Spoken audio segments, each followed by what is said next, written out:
let me see.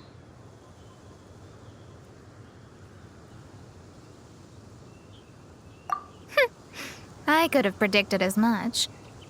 Your average astrologist would definitely give up at this point. But I am Mona, progenitor of the future of astrology. Nothing can stand in my way. I simply need to deduce the missing portions with my astrolabe, write them in, and then decipher the text.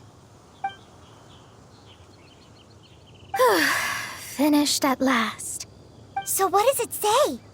Just as I thought. Leonhard was an adventurer who lived 2,000 years ago. His lifelong dream was to reach the summit of a mountain called Pylos Peak. 2,000 years? So the constellation that caused the meteorites is from 2,000 years ago? Somehow, for some reason, this constellation was summoned down from the sky. I suspect that the Fatui have something to do with that part. Paimon thinks so too. Whenever something shady happens, you can bet the Fatui are involved. The meteorites harbor elemental energy, which radiates out and lulls people to sleep by some means akin to hypnosis. And if I'm guessing correctly, there should be some sort of core meteorite among the bunch, within which is a crystal that harbors Leonhard's spirit. Well, if I were Leonhard, I would want to make sure the core lands right on the snowy summit that I never made it to while I was alive. So the core should be at the top of Pylos Peak? Where is that? Paimon's never heard of it before. It's the first I'd heard of it too.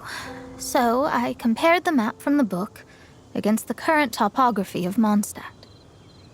Apparently, Pylos Peak no longer exists. Are you trying to say that the tallest mountain Paimon's never heard of just disappeared? I once read somewhere that the Animo Archon, Barbados, once used his divine power to mobilize the winds and blow the ice and snow from the face of the earth. The whole landscape of Mondstadt was changed in the process.